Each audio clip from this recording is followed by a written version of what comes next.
if you look at the cartoon in the middle, there's bigger things. And at the Melbourne conference on exosomes, I asked, well, what's in the bigger ones? And one of the scientific researchers said, well, it's largely the same, isn't it? So why not include the bigger ones? Bigger ones have more payload. Well, the answer is to the right of the cartoon. You can have apoptotic bodies. So when a cell suicides and ruptures into different fragments, you can get 500, 1,000, 2,000 nanometer blebs, which are basically dead cells. Hey there, welcome to the Recharge Biomedical Podcast.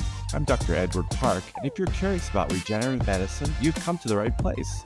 We're diving into the latest breakthroughs in telomerase activation, stem cell exosomes, and all the cutting-edge science that's shaping the future of healing and longevity. Let's get started. Hi, everybody. I'm your host, Dr. Ed Park, and welcome to another episode of the Recharge Biomedical Podcast. Today, we're going to be addressing a frequently asked question: how do we compare exosomes? I thought I'd set the tone by using an oft-quoted line from Erasmus: in the land of the blind, the one-eyed man is king. And then another slide I use a lot: what you know you don't know, and what you don't know you don't know. And those are pretty important points. We talk about the fact that I'm not a molecular biologist, so my understanding of it is limited. This is for educational purposes only. It's not an advertisement. I do sell Chimera products to providers and in my practice, and the use of exosomes has not been approved by the FDA for the prevention and treatment of any disease. So the history of exosome science, the electron microscope itself is very old, 1930s, and they saw these occasional extrusions, which they deemed to be poop. In 2008, the relatively obscure field of exosome science started to grow, and now it's a very robust conference. I have attended twice. There's a lot of science, thousands of papers published, so people decided it wasn't just poop. In fact, like the supermarket toy bubbles, there's messages inside, and so that's why my book is called Songs of Healing. Because if an alien was looking at this, let's say John Coltrane on the loo, he might be only interested in what he output down below and not in the music of the saxophone or his compositional gifts and improvisational gifts. I'm often asked, is it like buying gas? And the answer is no.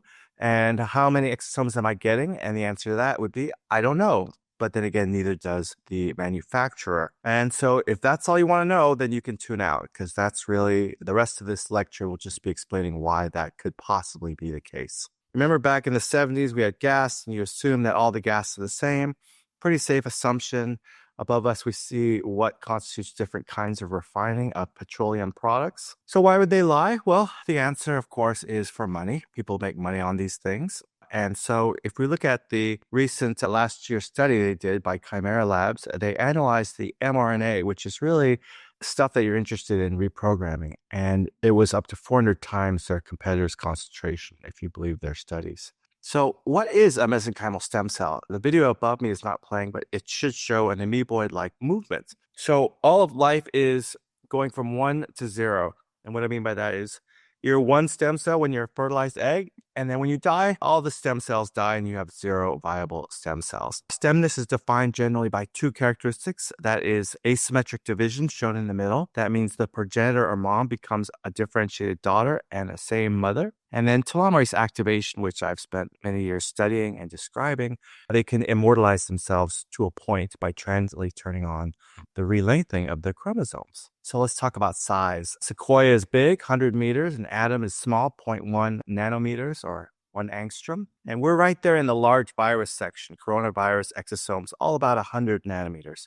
Now, when we look at a blood cell, that's about 10,000 nanometers. The biggest human cell is 100,000 nanometers. So size matters, and these are very, very tiny. Actually, quite literally invisible. And the reason they're invisible is because of something's called Abbe's limit of light, which is 250 nanometers. That means when you melt your exosomes, they should be completely clear. There's nothing in them. So what do I mean by that? Well, with an electron microscope, you can see there's plenty of stuff in them, but with any kind of optical resolution, you cannot see them. And so we talk about exosomes being songs of healing. In these tiny bubbles, there are many, many kinds of messages, which we'll go into. So bottom line, they are invisible. And that's the problem with counting them. So what are cells? It's alive. Well, in fact, cells are alive. They are musicians, and they can play many different songs depending on the terroir, for a wine oenology term. So you want to stress out the stem cells that are making the exosomes. It's like you want to request the musician to play a certain song of healing. People ask, well, how could you use the same batch from 7 years ago pre-COVID? Well, if you remember the Star Wars movies, Boba Fett's dad, Jango Fett, was made into many clones, and that's what they have. They have clones, and they made hundreds of vials, so they're good for the foreseeable future from a single donor, which is great.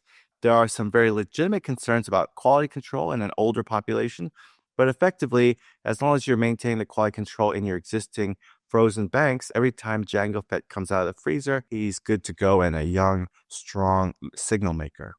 We see the chickens being farmed for their eggs, and so that is a good analogy.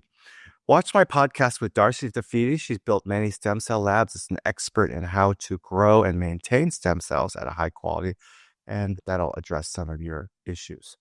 So the fundamental question comes down to, well, how many exosomes do, let's say, 1 million MSCs? You know you have 1 million MSCs because they're big. You can measure them. How many exosomes would they make in 24 hours? And the answer is no one can know. Just like chickens in a farm, they say years ago, before factory farming and breeding, the chickens made much fewer eggs than they do now today. So above me is an illustration that you really want to save the bathwater because that's where the eggs are. That's where the exosomes are. And there are many cookbooks on how to increase yield. But the fact is that just like the chickens can make various quality of eggs, the cells can make even more infinite number of combinations of signals. So let's look at the picture again to my left, which people thought was poop just because they arbitrarily decided that. The crux of this is, why do we want a certain size exclusion? Well, if you look at the cartoon in the middle, there's bigger things. And at the Melbourne conference on exosomes, I asked, well, what's in the bigger ones? And one of the scientific researchers said, well, it's largely the same, isn't it? So why not include the bigger ones? Bigger ones have more payload. Well, the answer is to the right of the cartoon. You can have apoptotic bodies. So when a cell suicides and ruptures into different fragments, you can get 500, 1,000, 2,000 nanometer blebs, which are basically dead cells. Are they bad? Are they good? We don't know. But the rationale for size exclusion and inclusion, we can see from the electron microscope what the size should be. So let's just narrow it down to that size. None of the small stuff will be in, none of the big stuff will be in, and none of those apoptotic bodies will be in. So they're about 50 to 150 nanometers. They do not reproduce. They don't have machinery, and they don't have self-antigens. So there's no way for your body to know it did not make them. So keep in mind, which is using common sense, size exclusion allows for smaller particles to get through. So next to me is a home birth. Of course, there's a lot of particles in there. Do you want them all? Perhaps not. The way that they isolate them is through this tangential flow filtration, which we'll go into. But basically, you have a mashup from my book of the size. And on this diagram of a cell, it's not even like a grain of salt, the size of the exosomes.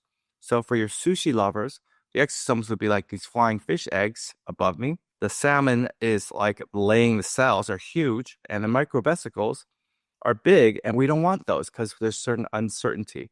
So the presumption is that the ones that are made by the endosomal pathway are the ones we are more specifically used. If we let in bigger ones, as one of the manufacturer tried to tell me, were better, well, then we enter some more randomness into the system and some more variables and perhaps even some more reactions. So again, I can't stress enough, you can always see stuff that's bigger than 250 nanometers. These things are smaller. So what does everyone do? They use what's called a nanosite, which is a diffusion light scattering device. What does that mean? It looks at the particles and infers from the Brownian motion how many and what size distribution they have. So you can see, you can standardize with known size beads, and then you get a printout of the nanosite. Are they saying they have exosomes? They cannot. They cannot, because all they can say is they have particles. And particles could be any protein kind of fragments and even lipoproteins. So there can be a lot of schmutz in there that they can't count the exosomes, yeah? One of the competitors, the brand I use, sent off a vial to a lab, and they analyzed it, and they said it's just normal saline, which is correct. Unless and until you melt it with the soap above. A soap is, of course, a amphiphilic molecule, one hydrophilic, one hydrophobic. You don't crack open the eggs. If you send eggs to the lab, it'll say you got nothing but saline, because the eggs, or in this case, the exosomes, are suspended in saline. But if you do what you're supposed to do and crack them open with soap, then you know what's in them. And on the left is a printout of what's in them. clearly a non-random distribution of proteins of mRNA. You do proteomics, you do RNAomics, and you see that it is non-random. And so there must be a purpose to these notes, if you will, comprising these songs. Most interesting, I was talking to the chief science officer, and he said that microRNA is actually very overrepresented. It's smaller, only 23 base pairs instead of these very long messenger RNAs that can encode larger proteins. So what is that? Well, next to my head, if I duck down, is 22 or 23 base pairs that are an anti-sense message. So if you have a constitutively expressed mRNA, meaning the mRNA for, hey, let's not become primitive is always there, then a microRNA can come in and gum that up, and your signal to not become primitive or youth-like or youthful is temporarily blocked. You can see that there is mRNA specificity in exosomes on the upper left from stem cells, from cancer cells, and others, and you can see there is some overlap. It's a language, it's a music theory that we really do not understand yet. But I do think that the reason why we get such young behaviors is because of this dedifferentiation potential. So we see the great John Coltrane in his Giant Steps session, only about a month after recording Kinda Blue. And this man was conscious, and he wrote this great circle of fifths chart by hand. There's like a pentagram shape in it, but he composed some beautiful songs, one of which was Spiral. And so it reminds us that a musician can play whatever they want, especially if they're a skilled jazz musician. So what are we doing with the exosomes? We're playing songs, and these whirling dervishes singing Yahoo can all of a sudden become younger dervishes and rekindle and recoup from some accumulated damage. We age because our telomeres shorten and our stem cells deplete, but what if we could support both? I've been taking TA65 for 17 years. It's the only supplement I trust to support better mood, better sleep, and exercise recovery. And at age 57, I don't have any gray hair and I don't need reading glasses. TA65 is available now. Go to rechargebiomedical.com/TA-65 and enter promo code RECHARGE10 to save 10% off. There's three ways. In the old days, they used to do centrifugation. I think this is probably a little harsher on the exosomes and you lose some yield. So you can also do agglutination with antibodies, but then you have contamination with the antibodies. The best is any form of tangential flow filtration, which allows only the small stuff to get into these honeycomb sort of threads. Many different designs for that. But the bottom line is you want to do some kind of size exclusion at the minimum. So you see all the schmutz here. In this picture, you see radio labeling pink and purple for the specific antibodies that we want to target a known exosome. They tend to have CD9, CD63, and 81 on them. So if you paint them and it's on these bubbles, then yeah, you got an exosome. All the other schmutz there that is overrepresented is debris, or we don't know, unidentifiable. Perhaps not exosomes. Perhaps they are. But again, this is the problem with counting exosomes directly. You need some kind of verification. It's important to remember that the song does not remain the same. Exosomes are neither good nor bad. In a bad disease state, they can be bad. They can confer problems such as breast cancer transformation. In a person healing from liver cirrhosis, they can be good. So there's no good or bad songs, just like there's no good or bad musics. And the combinations are used for both stuff that you wouldn't want and stuff that you would want. So it's very important to understand that they're just collections of notes and songs and harmonies and melodies. I've talked to pretty much all the manufacturers of exosomes. They want me to try them and represent their product positively, but sometimes they get baffled by reps or chief science officers who say, oh, we have pooled donors, which is better for risk. And of course, if you look at this TD exposure chart, of course, it's illogical to assume or to presume that your risk of sexually transmitted infection will be less from more donors, right? So on every vial, we get a certificate of authenticity, and it's tested, even though it's a single donor, not exposed to other people, and yet it's always tested for sterility, endotoxin, and about 30-something known infectious diseases. The biological active unit, or the RAS unit, is a way that I think only Chimera has used for quantifying. So basically, it looks at the RNA concentration, of course, after you melt the exosome capsules and divide it by protein to standardize it. And there's a coefficient or conversion factor. and it gives you some kind of objective measure of the potency. Older study they did attempting to quantify. So we have 4 shopkeeping units. This is the old one, Exoglow Pro. Now we use Luxeer. Same kind of theme though, 1 in 5, single and triple strength. So that basically plays out to 10 biological active units or ROS units, 30 in the triple strength, and then 50, and then 150. The Luxeer is actually stronger. It's about 20-30% more particles, which we presume are exosomes in the Luxeer product. So again, we revisit, well, why would they lie? I mean, I talked to so-and-so company, and believe me, I would do the same thing. If I'm buying bed or, some coffee off Amazon, we're price shopping. That's just the smart and normal, prudent thing to do. But I have to tell you that people really don't know what they don't know. They don't necessarily do the quality control. They might let a batch, a working cell bank go 3, 4, 5 months. And then are the products as potent? Are they even as safe? We don't know. It's all motivated by money. So again, we revisit the chart, and the one I use and the one I haven't switched from is allegedly 400 times more potent in terms of its RNA content, because now no one can count directly the number of exosomes. So what is the take-home lesson? Well, it's caveat emptor, buyer beware. Not all chickens are the same.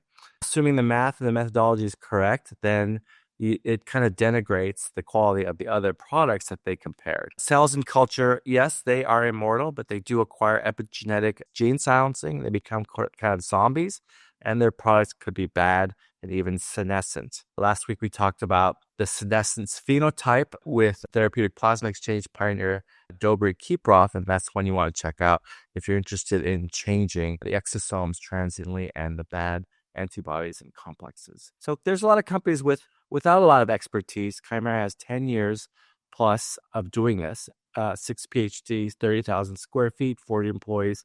To me, it's a matter of quality control. It's not a matter of profit margin as much, because no one at the end of the day can adequately or accurately quantify exosomes. They can say they have particles. They can say some of those particles have labeled exosome proteins, but ain't nobody in the world can tell you how many exosomes they're selling in, which is concerning. So if you have questions, feel free to get in touch with me. You could do so at ovu.me/EdwardPark, or you can go to my website, send a question in, book an appointment. My YouTube channel has all the exosome lectures, telomere lectures, stem cell lectures, and podcasts for interesting guests at Dr. Park 65, and that's my email there. Also, pick up a copy of Exosome Songs of Healing, and you will understand at 8th grade level what we're talking about. So everybody, just be smart out there, be careful, and know that it is impossible to count exosomes. I wanted to answer the questions that were submitted to the website. These Ask Me Anything webinars will be mostly monthly, so we'll start taking some of these questions. Georgia, folks from Arizona, asks, can exosomes help reverse frailty, such as sarcopenia and osteoporosis? I would say yes, because they transiently are making those little cells act younger. We do see regeneration phenotype. And so I think that's the principle upon which some of these anecdotes where people are getting better can help. Jerry Gaeta asks about cell factor. I did look that up. It's just, again, conditioned media. What does that mean? It's not hard to get cells. It's not hard to keep them alive. It's not hard to take the bathwater out and sell it. A lot of companies just sell versions of the bathwater, which we call conditioned media. It has food, it has excretions, but they're not doing that size inclusion and exclusion necessarily. And it's just easier, it's cheaper, and that's one way to go. It could be better, it could be worse, but it does add more variables, doesn't it? Jason Marks in Puerto Vallarta asked me through the website, in a case with bilateral L5-S1 radiculopathy and denervation, would you use stem cells plus or minus exosomes, nerve hydrodissection? A lot going on in that question. I would say the way I think about it is, your body's trying to heal with its own exosomes. There's inflammation. If you do PRP, it'll cause inflammation transiently, which will cause stem cells to come in and secrete exosomes. If you put stem cells in, they're foreign, but they will secrete exosomes for a couple of days until they're destroyed by your immune system. So why not just cut to the chase and use exosomes from a newborn? So in conclusion, I hope I'm not the bearer of bad news. It seems logical that you should be able to compare numbers of exosomes, but at the end of the day, nobody can really accurately state what they have, how many they have, and what's in it. So the principle I've used is the proof of the pudding is in the eating. And it seems like these are effective and safe over the last 10 years. So anyway, if you have questions, there's plenty of resources at rechargebiomedical.com and on my YouTube channel, DRPARK65. Thanks for joining us, and we'll see you next time. Thanks for tuning into the Recharge Biomedical Podcast. If today's episode got you thinking, you'll love my book, Exosomes Songs of Healing. It's packed with cool analogies, full-color illustrations, and all the science you'll need to understand how exosomes are changing the game in aging and regenerative medicine. You can grab it in paperback, ebook, or audiobook, whatever works for you. Now head over to www.rechargebiomedical.com to check it out. And don't forget to like and subscribe so you never miss another episode. See you next time.